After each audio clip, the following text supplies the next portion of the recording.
Cześć, z tej strony Petrol Beast. Jako że kończymy właśnie naszą przygodę na alpejskich przełęczach i wracamy niedługo do Polski, pomyślałem sobie, że to jest świetny moment, żeby zrobić surówkę, czyli surowy test, tym razem mojego własnego samochodu, czyli Caymana GT4 RS. Chcę Wam powiedzieć o tym, jak się użytkowało ten samochód przez ostatnie prawie 4000 km. Czy samochód ten jest wart swojej ceny, czy jest wart tego hype'u, którym go wszyscy obdarzyli dziennikarze i cały internet. No i przede wszystkim, czy ja kupiłbym ten samochód ponownie za własne pieniądze. Także nie przedłużając, lecimy. Miejsce, które wybrałem do tego testu jest nieprzypadkowe, albowiem jest to kolejna, może nie przełęcz, ale droga alpejska. Znajdujemy się właśnie na Kaunertaler Gletscherstraße po niemiecku, czyli po polsku tłumacząc droga lodowcowa Kaunertaler. Będziemy za chwilkę jechać w tamtą stronę i zobaczycie, ta droga podobno jest jedną z naprawdę ładniejszych dróg w Austrii. Tymczasem zacznijmy od rzeczy, które mogę Wam pokazać statycznie. Samochód ten, tak jak widzicie, jest cały praktycznie że uwalony. Nie myliśmy go specjalnie do tego nagrania. Chciałem, żebyście poczuli taki vibe trochę road tripu. Samochodem tym przyjechałem na kołach.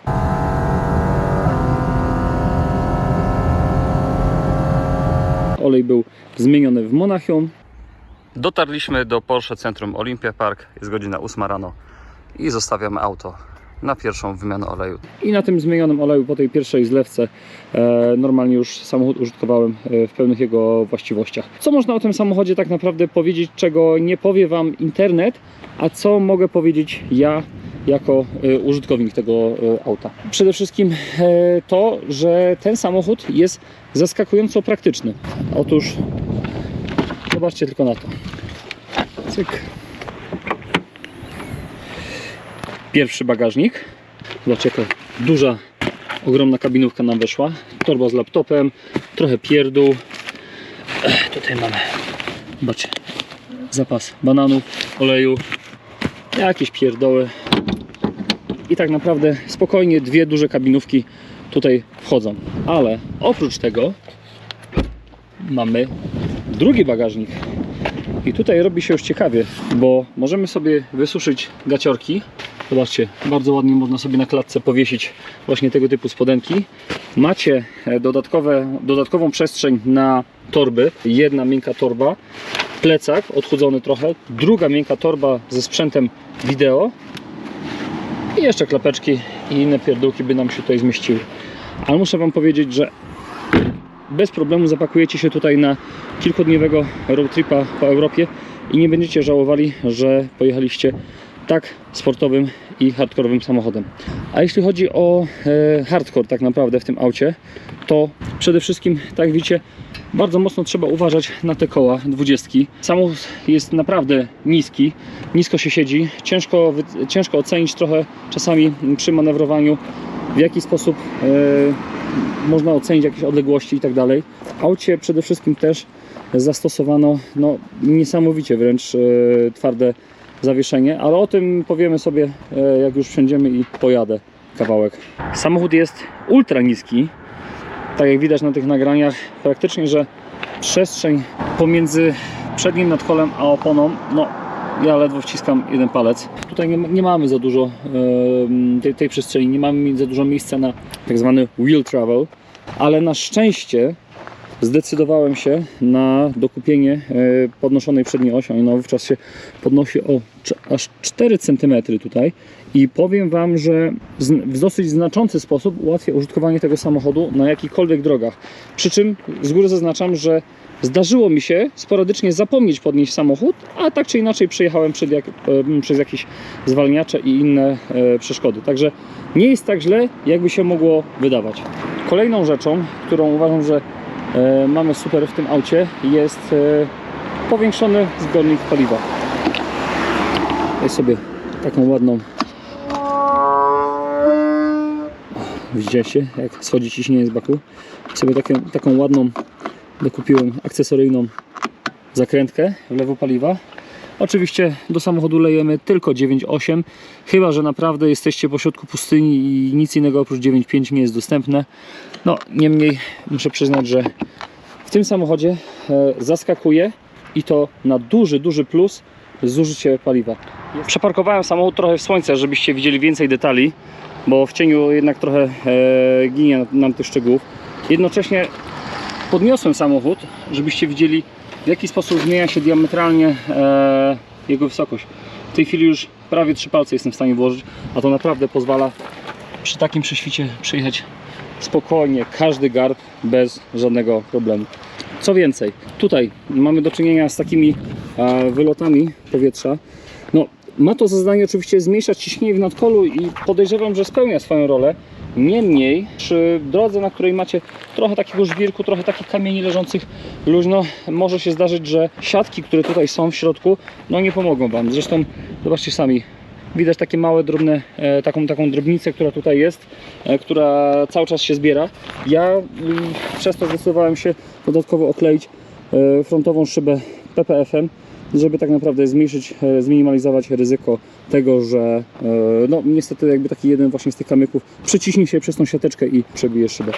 Oprócz tego, tam gdzie wlatują kamienie, no to naturalnie jak w każdym Caymanie GT4 jest to miejsce oczywiście tutaj za drzwiami, wlot powietrza. Zdaje się, że to jest wlot chłodzący do radiatora, a tutaj mamy ten słynny wlot zasysacz powietrza do układu spalania. Jak widzicie, pełno znowu jakichś małych kamieni, trawy i tak dalej. My już tutaj trochę tego wysypaliśmy na poprzednim postoju. No i co? Skrzydło nie wiem, czy spełnia swoją rolę przy jeździe takiej drogowej. U nas podczas takiego mocnego ciśnięcia na przełęczach myślę, że większą rolę odgrywały opony, które naprawdę, powiem Wam, spisują się wyśmienicie. A to są Michelin Pilot Sport Cup 2. Opona, której trochę się bałem na samym początku. Nigdy nie miałem do czynienia z semi-slickami na drodze. Jeździłem samochodami z takimi oponami wcześniej na torze i faktycznie spisywały się wyśmienicie. Super szybko się dogrzewały, długo trzymały temperaturę, no ale obawiałem się, że w warunkach drogowych będzie ciężko dogrzać tą oponę, żeby ona złapała przyczepność, szczególnie jeśli będzie chłodno, jeśli będziemy mieć do czynienia z taką no, niepogodą, tak, jaką mieliśmy na pierwszym wyjeździe na Grossa i Timmelsjoch. Ale powiem Wam, że całą sytuację uratował trik z obniżeniem ciśnienia. Z przodu mając 1.8, 1.9, z tyłu 2.0, 2.1, bez problemu, nawet w deszczową pogodę samochód klei się jak głupi. Ale samochód wybacza naprawdę bardzo dużo błędów, do tego stopnia, że niedoświadczeni kierowcy w takiej, powiedzmy, że ostrzejszej jeździe sportowej, kiedy przejechali się ze mną tym samochodem, jako oczywiście kierowca, ja na prawym fotelu, sami stwierdzili, że samochód ten nadaje się wręcz no, idealnie, wydaje mi się, dla takiej osoby, która dopiero zaczyna swoją przygodę ze sportową motoryzacją. GT4 RS ma tutaj takie, nie wiem, czy to będzie akurat widać na nagraniu, prowadnice powietrza, jedna, druga, trzecia, czwarta od samego nadkola i one idą przez całą długość nadwozia, przepięknie poprowadzając nam powietrze od samego frontu. I zobaczcie, nawet tutaj te wloty, one są funkcyjne, to nie jest jakiś pic na wodę fotomontaż, to wszystko ma swój cel, wszystko ma spełniać jakieś swoje zadanie. Wszystko fajnie, ale tak jak mówię, bez podnoszenia przedniej osi tego samochodu praktycznie nie dałoby się użytkować, ponieważ te wystające elementy podwozia, te prowadnice powietrza powodują, że no, bardzo łatwo byłoby je prawdopodobnie ułamać, a tego oczywiście byśmy nie chcieli. Większość właścicieli GT4 RS-a czy też GT3, GT3 RS-a na przykład ten element wymienia stosunkowo często. Ja póki co na szczęście go w żaden sposób nie przetarłem, także przedni splitter jest w stanie idealnym, jak zresztą całe auto, ponieważ zostało ono oklejone w pełni PPF-em, nie tylko szyba czołowa, bez problemu można samochód ten utrzymać w czystości. W czystości za to dosyć ciężko utrzymać felgi, bo ten złoty kolor, który myślałem, że na zdjęciach, na postoju będzie się prezentować ładnie, będzie się również prezentować po dłuższej jeździe i niestety, ale ze stalowymi tarczami dostaje bardzo duże ilości pyłu, który się osadza na felgach. Zresztą spójrzcie sami. Gdybym w tym samochodzie zamontował ceramikę, gdybym zamówił w tym samochodzie ceramikę, no to coś takiego nie miałoby pewnie miejsca, ponieważ ceramika, jak dobrze wiemy, dużo mniej pyli. Niemniej z samych hamulców, oprócz tego, że pylą, jestem absolutnie zadowolony. Ani razu przy bardzo ostrej jeździe na przełęczach, kiedy cisnąłem za samochodami, które miały ceramikę, na przykład za Turbo S-em albo za AMG GTR-em, nie odczuwałem, żeby pedał hamulca się zapadał. Dosłownie każde naciśnięcie hamulca powodowało zawiśnięcie w pasach. Cieszę się, że nie zamówiłem ceramiki. Dzięki temu też mogłem przez ostatni rok użytkować ten samochód. Zamówienie ceramiki powodowałoby, że zamówienie zostałoby wstrzymane z uwagi na braki produkcyjne. A tak mam zajebisty samochód na zajebistym heblu. Wydajność hamulców jest podyktowana oczywiście wydajnością samego hebla, oprócz tego układu chłodzenia, bo tak jak widzicie, tutaj mamy tak zwane, po angielsku się nazywa NACA ducts, czyli wloty chłodzące powietrza. One tutaj idą właśnie przez taką gumową tubę od środka i dodatkowo schładzają ten hamulec. Oprócz tego oczywiście mamy zmniejszenie ciśnienia w nadkolu dzięki właśnie tym wypustom na błotniku. No i rzecz charakterystyczna tylko dla GT4 RS-a, czyli wycięcie błotnika i poszerzenie tutaj tej wnęki nadkola. Coś naprawdę bardzo charakterystycznego. Samochód wyróżnia się na tle innych aut. I muszę przyznać, że jak do tej pory zwiedziłem, naprawdę zrobiliśmy tutaj po alpejskich drogach praktycznie, że 3000 km. Zwiedziliśmy wszystkie najfajniejsze miejsca. Zwiedziliśmy Furkę, Stelvio, Susten Pass, zwiedziliśmy Umbrail Pass, Timmelsjok. Naprawdę było tego sporo, a GT4 RS-a ani jednego innego nie spotkałem na drodze. A to świadczy o tym, że samochód jest i wydaje mi się, że powinien być w przyszłości stosunkowo rzadkim autem. Kolejna rzecz, która zasługuje na ogromny plus z mojej strony, są te karbonowe kubły. Bo nie dość, że możecie sobie tutaj przytrzymać butelkę, jest taka idealna wnęka. Sprzęt wideo, tak jak widać, może leżeć i nie będzie się nam obijał w samochodzie. Tak, dodatkowo ten fotel jest niesamowicie wręcz komfortowy. Tutaj można w ogóle wymienić sobie te gąbki, czyli zastosować bardziej miękki materiał. Ale myślę, że te średnie, czyli po prostu standardowe, z którymi wychodzi samochód, są w zupełności wystarczające. Zresztą sam wygląd fotela, nawet gdyby był mało wygodny, wybacza dużo. Klatka bezpieczeństwa, no, ogranicza mi w sposób istotny widoczność, więc z mojej strony jej chyba bym nie wziął, konfigurując następnym razem GT4 RS-a. Tak samo jak nie wziąłbym, uwaga, pakietu w Weissach. Tak, dokładnie tak. Pakiet w Weissach, czyli dodatkowy pakiet za 80 parę tysięcy złotych, dający Wam dodatkowo wyeksponowany karbon w tych miejscach. Tutaj maska, oczywiście skrzydło, no i ta pokrywa silnika, plus taki trochę festynowy napis Porsche w stylu Pionier albo Kenwood. Trochę to wieśniacko wygląda, moim zdaniem nie daje nic oprócz wyglądu, a przy fajnym kolorze, no trochę to jednak wizualnie mało pasuje. Ok, można powiedzieć, że GT4 RS jest takim samochodem, przy którym wyeksponowany karbon robi fantastyczną robotę. Niemniej, gdybym miał, mówię, ponownie zamówić samochód, zaoszczędziłbym te 80 tysięcy złotych i wybrał prawdopodobnie inną opcję wyposażenia. Jedynym plusem, który daje pakiet w Weissach, jest to, że nie tylko ta dolna, ale przede wszystkim górna część deski rozdzielczej jest pokryta alkantarą. To jest w zasadzie jedynie to.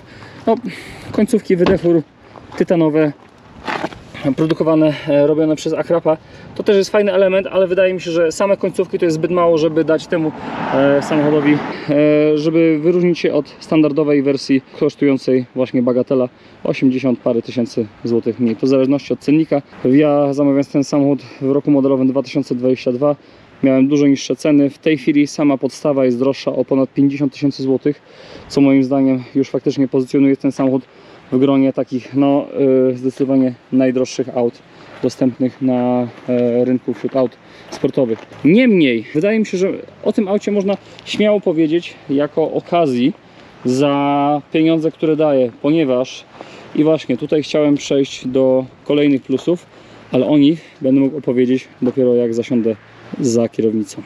Obowiązkowa pozycja każdego kierowcy GT4 RS-a, czyli rękawiczki z Alcantary, żeby tutaj nam się nie mechaciła kierownica. No i cóż, o samym wnętrzu nie będę Wam opowiadać, bo ono jest praktycznie że takie same jak w każdym innym Caymanie, oprócz oczywiście ogromnych połaci tutaj tej Alcantary i tutaj u góry w szczególności. No to co, samochód mamy podniesiony.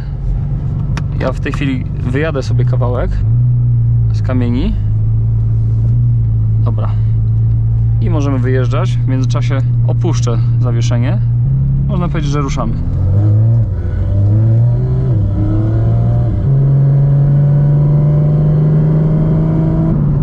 Mam nadzieję, że mnie będzie słychać. Może ja dodatkowo wyłączę sportowy wydech. O, teraz będzie tylko ciut ciszej, bo w tym samochodzie naprawdę, uwierzcie mi, że słychać dosłownie każdy element i auta, i drogi. Nie chcę szczególnie tutaj zbyt mocno tego silnika wkręcać na obroty, ponieważ przez ostatnich kilka dni, tak jak słyszycie, straciłem głos, próbując dogadać się z moim pasażerem, przekrzykując silnik, jak i również oprócz tego straciłem słuch, także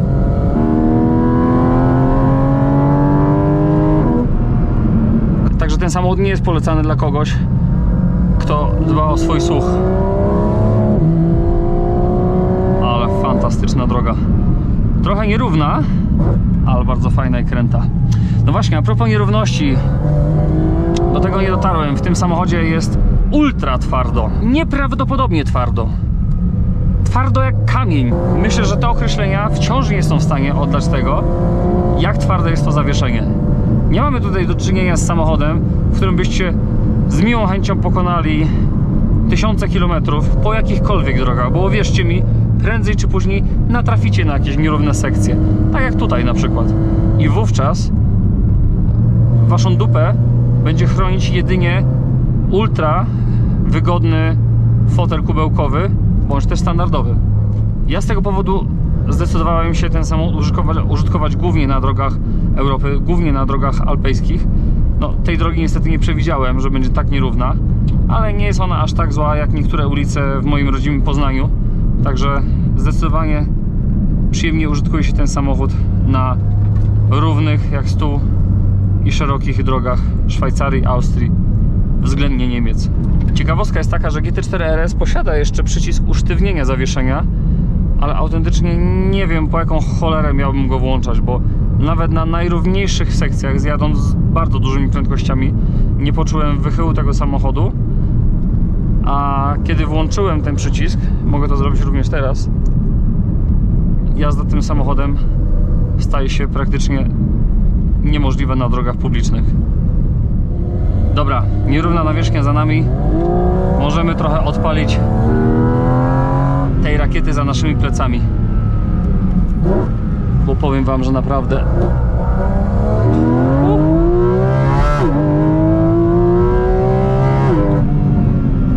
zdecydowanie ten silnik można nazwać pieprzoną rakietą, bo to, co się dzieje powyżej 6000 obrotów na minutę,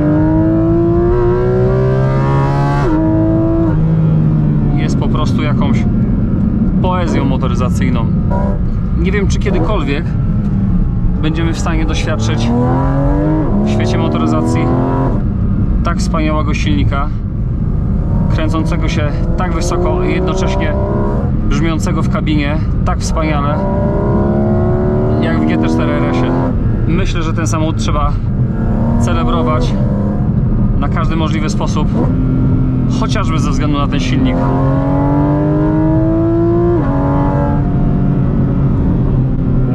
Ale tutaj mieliśmy fajną kompresję w zawieszeniu. Ono się ugina dosłownie tylko tyle, ile potrzeba. Nie ma tutaj zbędnych przechyłów. Nie tracicie ani trochę pewności w jakimkolwiek zakręcie. Ten samochód po prostu jest skalpelem stworzonym do pokonywania tego typu dróg. Jeśli pojedziecie sobie kiedykolwiek na przełęcz tym samochodem, to nie po to, żeby zwiedzać widoki, tylko po to, żeby poczuć się jak na torze wyścigowym. I powiem wam, że cieszę się, że byłem w stanie przez całe lato upalać ten samochód właśnie na tego typu drogach. Jest to po prostu autentycznie coś wspaniałego. Nawet przy tak ostrej jeździe silnik ten zachowuje niesamowicie kulturalne parametry temperaturowe. Bo zobaczcie, mimo że jechałem naprawdę już stosunkowo ostro, Temperatura cieczy chłodzącej dopiero w tej chwili osiąga 90 stopni. Przy normalnej jeździe jest to 80 do 85. Temperatura oleju 97. Ani razu nie widziałem, żeby przekroczyła 103 stopnie w tym aucie. A to świadczy o tym, że chłodnice w tym aucie, zarówno olejowa, jak i płynu chłodniczego, są na najwyższym możliwym poziomie wydajności. W końcu hashtag Racecar. Co z kolei nie jest fajne, hashtag Racecar, jest zużycie oleju w tym aucie. Spokojnie na 90-litrowym zbiorniku przejedziecie 500, 600, a może nawet 700 km. Za to w międzyczasie gwarantuję Wam, że zrobicie co najmniej jedną dolewkę oleju. I to taką większą. Ponieważ ten samochód dosłownie wpier olej. Nawet silniki TFSI znane ze zwiększonego zużycia oleju nie żrą oleju w takim tempie jak GT4 RS. I zastanawiałem się, czy w sumie GT3 z tym samym silnikiem i GT3 RS-y mają również ten problem, ale będę musiał spojrzeć w internecie, bo wydaje mi się, że to nie jest tylko charakterystyka mojego samochodu. Luźno spasowany silnik rodem z 911 GT3 Cup zawsze będzie powodował, że niestety, ale dolewka oleju będzie konieczna. Jak dużo trzeba będzie dolewać tego oleju, to oczywiście będzie zależało od tego, jak jedziecie tym samochodem. Ja przy naprawdę mocnym upalaniu dolałem litr na mniej więcej 500-600 km, czyli prawie 2 litry na 1000 km schodziłyby przy takiej ostrej jeździe właśnie po przełęczach albo jeździe torowej. Ale tutaj mamy widoki, ja cię kręcę. Czasami jest tak, że właśnie jak jedziecie pod górę, brakuje Wam mocy i myślicie sobie, fajnie, mam automat, mam PDK, no to zrobię kickdown. No to teraz zobaczcie, co się dzieje, jak zrobię kickdown. Uwaga!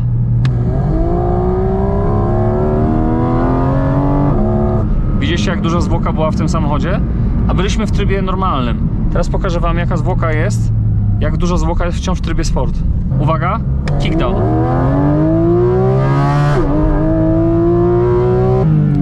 Muszę przyznać, że zdecydowanie lepiej, ale to wciąż nie jest coś idealnego. Tryb sport w tym samochodzie przydaje się wyłącznie do ostrej jazdy na przełęczach, kiedy nie chce Wam się absolutnie zmieniać biegów, ponieważ nie widzę sensu w użytkowaniu tego auta w trybie, który powoduje, że szarpie Wami jak workiem ziemniaków. Naprawdę, PDK jest do tego stopnia zróżnicowane. W trybie normalnym zmienia biegi szybko, łagodnie, precyzyjnie, a w trybie sport dosłownie sieka Was w plecy przy każdej zmianie biegów. Coś niesamowitego. Ale tutaj się robi naprawdę przepiękny widok.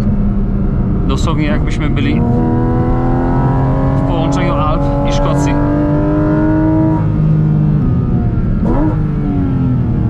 Spokojnie, wszystkie takie nawroty możecie robić na jedynce, ponieważ dopiero wtedy samochód daje Wam pełną moc. Cześć mućki! Silnik ten jest zdecydowanie wysokoobrotowy, on nie lubi, kiedy jedziecie nim z dołu. Jeśli chcecie pojeździć z dołu, zdecydowanie patrzcie w stronę uturbionych silników. GT4 RS jest samochodem, który trzeba po prostu pałować na obrotach, ale to pałowanie to jest po prostu symfonia dla uszu. Będziecie głusi po takim pałowaniu, ale wspomnienia będziecie mieć niesamowite.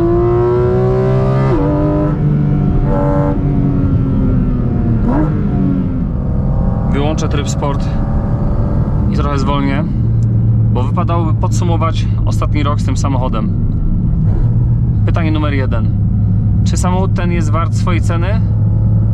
Uważam, że przy cenach na poziomie około 1 000 000 złotych za auto tak doposażone jak ten egzemplarz, jak zresztą każdy, który będzie wyjeżdżać z salonu, jest to wręcz okazja. Okazja, która myślę, że nie trafi się już nigdy. Chyba że Porsche zdecyduje się na drugą generację tego auta. Ponieważ to, jakie emocje daje ten samochód za tak stosunkowo niewielką kasę, można jedynie porównać do GT3, która sama w sobie jest około 150-200 tysięcy złotych droższa, a drugi następny samochód, który można by do tego przyrównać. Są chyba limitowane, hardkorowe wersje Ferrari typu 430 Scuderia, ale widok. Albo 458 Speciale. To jest ten poziom emocji motoryzacyjnych. Kupując ten samochód, mam wrażenie, jakbym dotknął nieba motoryzacyjnego. Jakbym dosłownie był na motoryzacyjnym Mount Everestie. Pytanie numer 2. Czy to auto zasługuje na taki hype, jakim obdarzyli go dziennikarze i cały internet? Myślę, że jak najbardziej. Myślę, że ten samochód jest większym zjawiskiem aniżeli GT3 RS, które jest oblepione spoilerami, jakby było na jakimś festynie. Myślę, że ten samochód jest zdecydowanie lepszym wyborem dla kogoś, kto lubi jazdę po drogach. Być może tam będziecie mieć świetny ubaw na torze, ale tutaj to, że macie silnik za uszami, wloty powietrza są mniej więcej 50 cm za waszą głową i nawet lekkie dodawanie gazu w ruchu miejskim powoduje, że uśmiech się wam dosłownie poszerza jak u Jokera.